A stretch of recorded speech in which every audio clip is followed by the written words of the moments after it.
வணக்கம் மக்களே, சற்றுமுன் கிடைத்த தகவல் ஒன்றை பார்க்க போகிறோம். என் தலைக்கு 10 லட்சம் விலை பேசினார்கள், ஆனால் நடந்ததே வேறு.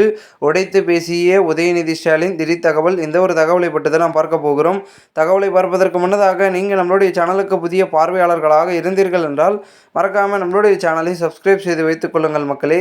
கடந்த 2 ஆண்டுகளுக்கு முன்னால் நான் ஒரு நிகழ்ச்சியில் பிறப்பால் ஏற்றத்தாழ்வு சொல்கின்ற எந்த விஷயத்தையும் அழிக்கணும் என பேசினேன். அதற்காக என் தலையை சீவினால் 10 லட்சம் தருகிறேன் என ஒரு சாமியார் சொன்னார்.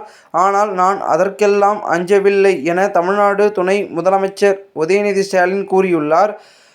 சமூக ஊடக சவால்களை எதிர்கொள்வது குறித்து நாட்டு நலப்பணித்திட்ட மாணாக்கர்களுக்கு 3 நாள் பயிற்சி பட்டறை சென்னை கலைவாணர் அரங்கில் நடைபெற்றது. நிறைவு நாளில் தமிழ்நாடு துணை முதலமைச்சர் உதயநிதி ஸ்டாலின் கலந்து கொண்டு மாணவர்களிடையே உரையாற்றினார். அப்பொழுது பேசிய அவர், சமூக ஊடகங்கள் பெருகியுள்ள இந்த காலகட்டத்தில் மிகப்பெரிய அளவிலான பொய்யான செய்திகளும் வதந்திகளும் பரப்பப்பட்டு வருகின்றது. இன்றைக்கும் இந்தியாவில் ஒரு பாசிச கும்பல் பொய் செய்தி பரப்புரையே அப்படி கொள்கையாக கொண்டுள்ளார்கள். பொய்யான செய்திகள் மூலம் மக்களிடையே குழப்பம் ஏற்படுத்தவும்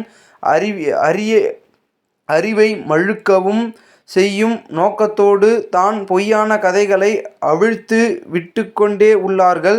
இதுபோன்ற பொய்யான செய்திகளை எவ்வாறு கையாள்வது என்ற கேள்விகள் உலகம் முழுவதும் எழுந்து கொண்டே உள்ளது. வதந்திகளை பொறுத்தவரை 2 வகைகள் உண்டு. ஒன்று மிஸ்இன்ஃபர்மேஷன், இரண்டாவது டிஸ்இன்ஃபர்மேஷன்.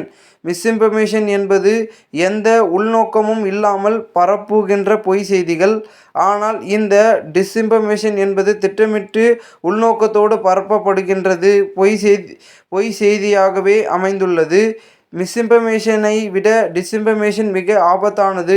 குறிப்பாக உலகளவில் அபாயங்கள் குறித்த 2024 அறிக்கையின்படி உலகத்தில் இன்றைக்கும் இருக்கின்ற மிகப்பெரிய ஆபத்துகளில் 2வது இடத்தில் டிஸ்இன்ஃபர்மேஷன் தான் உள்ளது.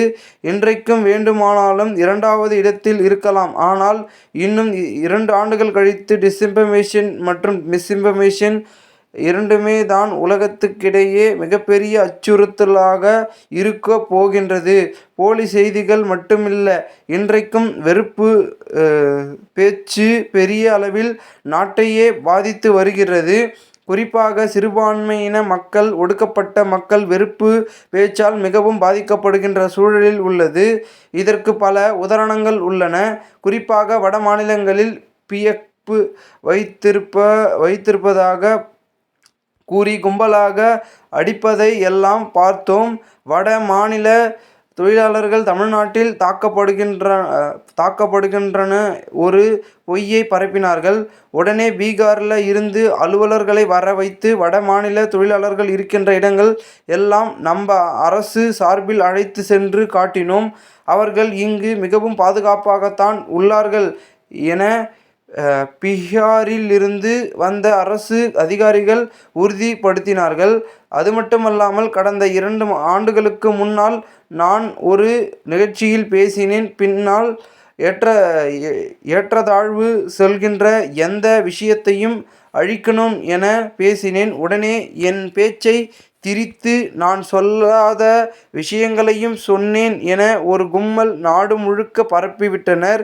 அதற்காக என் தலையை சீவினால் 10 லட்சம் தருகிறேன் என ஒரு சாமியார் சொன்னார். மற்ற மாநிலங்கள் போல தமிழ்நாடு எதையும் உடனே நம்பாது. ஏன் என்றால் இது தந்தை பெரியாரால் பட்படுத்தப்பட்ட மண். தந்தை பெரியார் அவர்கள் ஒரு விஷயத்தை யார் சொன்னாலும், ஏன் நானே சொன்னாலும் கூட உடனே நம்பாத உன் பகுத்தறிவுக்கு புத்திக்கும் அது சரி என்று பட்டால் மட்டும் ஏத்துக்கோ, இல்லை என்றால் ஏன் எதற்கு என்று கேள்வி எழு என்று சொன்னவர் தான் நம் தந்தை பெரியார் அவர்கள். அந்த வழியில் தவறான தகவல்களை தடுப்பதுடன் இது குறித்து விழிப்புணர்வை ஏற்படுத்திவிடவும் மாண்புமிகு தமிழ்நாடு முதலமைச்சர் அவர்களின் வழிகாட்டுதலோடு அரசு சார்பில் ஒரு டெடிகேட் ஃபேக்ட் செக் யூனிட் தொடக்கப்பட்டது.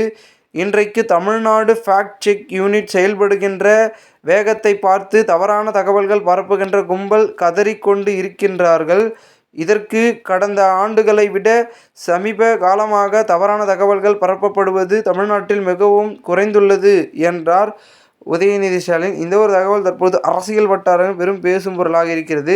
இந்த ஒரு தகவலை குறித்த பொதுமக்கள் உங்களுடைய கருத்துக்களை கூறுங்கள். இதுபோன்று நீங்கள் அரசியல் சார்ந்த நிகழ்வுகளாம் தினசரி தெரிந்து கொள்ள நம்மளுடைய சேனலை சப்ஸ்கிரைப் செய்து வைத்துக் கொள்ளுங்கள். நன்றி, வணக்கம்.